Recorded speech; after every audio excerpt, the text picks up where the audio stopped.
एक बार गौतम बुद्ध और उनके कुछ दोस्त नदी के किनारे रुके। उस समय एक युवक अपनी माँ के साथ पानी भर रहा था। जब युवक ने गौतम बुद्ध को देखा तो उसने उनका आदर किया और एक सवाल पूछा। मैं अपने जीवन में कई चीजें करना चाहता हूँ, लेकिन जब मैं कुछ कर नहीं पा रहा हूँ तो मुझे समझ में नहीं आता कि मैं क्या गलती कर रहा हूँ।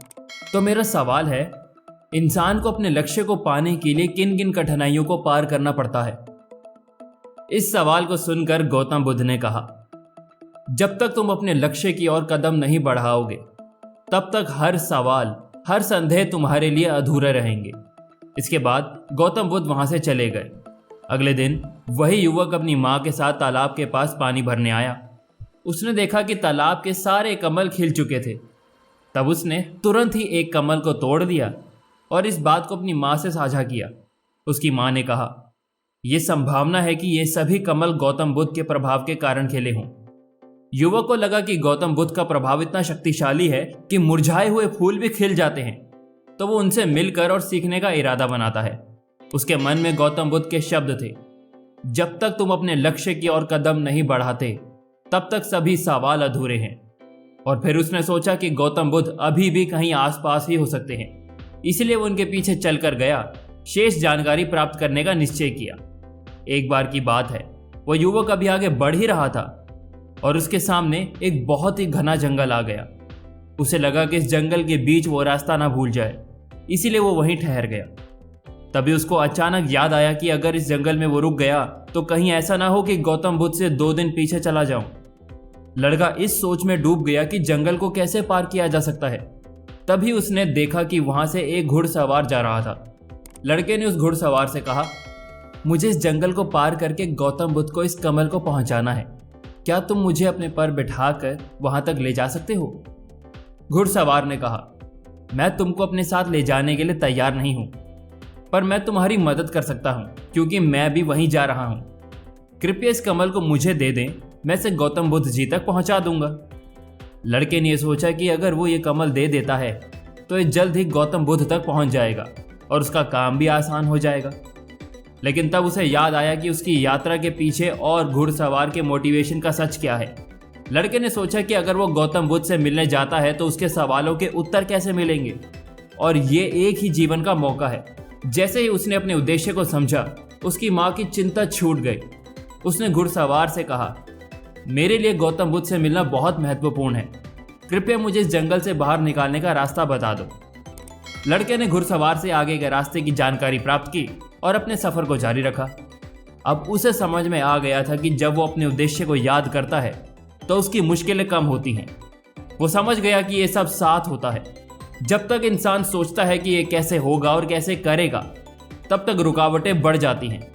उसने खुद को याद दिलाया कि उसका उद्देश्य ज़रूरी है और उसने छोटे छोटे कदमों से आगे बढ़ना शुरू किया और इसके बाद वो बिना किसी चिंता के आगे बढ़ता चला गया। सेकंड परेशानी, मन बार बार मजे की तरफ भागता है। लड़का चलते चलते काफी थक गया था और थोड़ी दूर आगे चलते ही उसे एक बहुत ही शानदार और आलीशान घर दिखाई दिया और उसके बगीचे में एक सुंदर लड़की टहल रही थी। लड़के ने उसे थोड़ा पानी मांगा और फिर गौतम बुद्ध के बारे में पूछा। लड़की ने कहा, 2 दिन पहले बहुत सारे सन्यासी जैसे लोग यहाँ से चले गए हैं, पर तुम गौतम बुद्ध के पास क्यों जा रहे हो? लड़के ने कहा, मुझे गौतम बुद्ध से मिलना है और कुछ सवाल पूछने हैं। गौतम बुद्ध 2 दिन आगे निकल गए हैं और जब तक तुम उनके पास पहुंचोगे ये कमल का फूल मुरझा जाएगा। इससे अच्छा है कि आज की रात तुम यहाँ रुक जाओ, क्योंकि आज शाम को यहाँ पर एक बहुत बड़ा आयोजन भी है। यहाँ पर नाच गाना, खाना पीना सब होगा।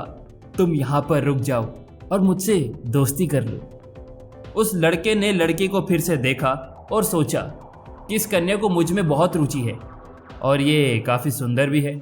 अगर मैं इसे दोस्ती करता हूँ तो मुझे बहुत मज़ा आ जाएगा।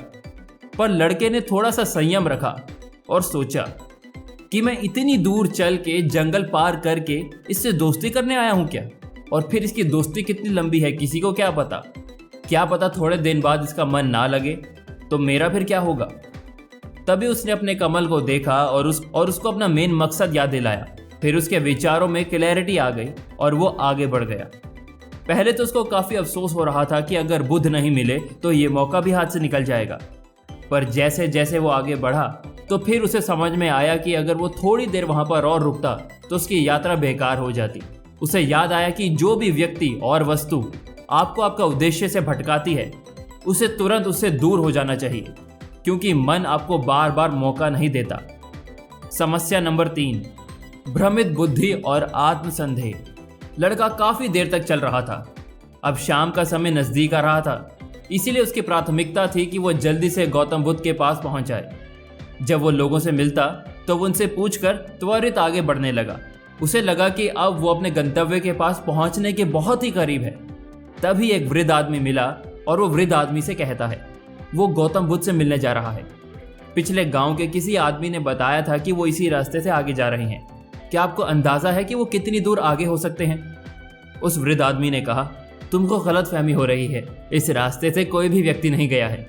लगता है कि तुमने गलत मोड़ पे मोड़ लिया है। वापस जाओ और दूसरे रास्ते की तलाश करो। वृद्ध की बात सुनकर लड़का चौंक गया और सोचा कि अब वो पीछे जो बस्ती मिली थी वो 2 घंटे पहले मिली थी, और अगर अब वो वापस जाता है तो वो बहुत पीछे चला जाएगा। अब तो अंधकार बिल्कुल आ रहा था। ना तो उसके पास खाने के लिए कुछ था और ना ही ठहरने के लिए कोई व्यवस्था थी। मूर्त यात्रा अब तक बेकार थी और उसे लग रहा था कि उसे कभी नहीं कर सकता। लड़का आत्मसंदेह के बादलों में घिर गया था, जैसे कि किसी ने उसके पैरों में जंजीर बांध दी हो। उसके मन में विचार बार बार आ रहा था कि वो मोड़ पर क्यों नहीं दिखाया गया। उससे इतनी बड़ी गलती कैसे हो सकती है? वो अपनी सारी गलतियों को दोहराता चला गया। प्रत्येक गलती में एक सीख छुपी होती है। हर सीख जीवन को बेहतर बनाती है। थोड़ा सामंजस्य बढ़ा और तब लड़का ये बात बार बार दोहराने लगा कि हर गलती में एक सीख छिपी होती है।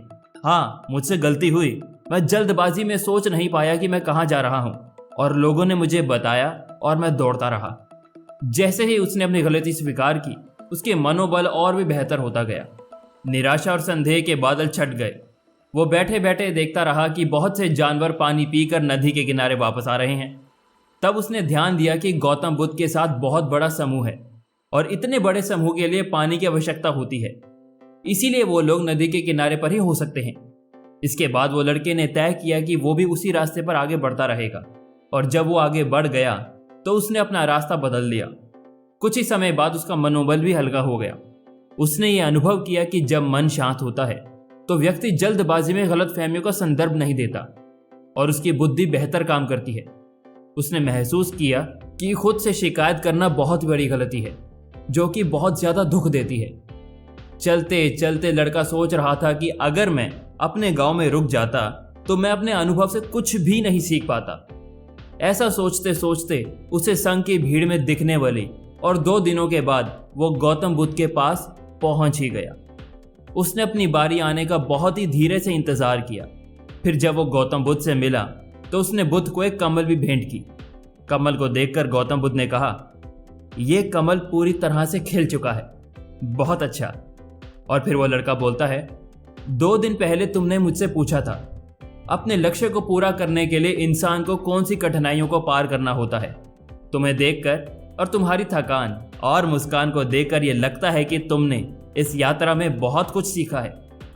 लड़के ने अपनी पूरी यात्रा के बारे में एक संक्षेप में बताया। गौतम बुद्ध ने कहा, तुम्हारी इस यात्रा में 4 पाठ हुए हैं।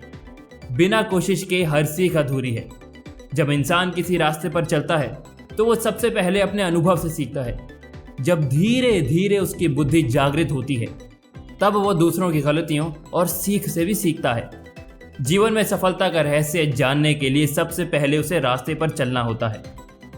नंबर 2, अपने उद्देश्य की पहचान करो और इसके लिए पूरी तरह से समर्पित हो जाओ।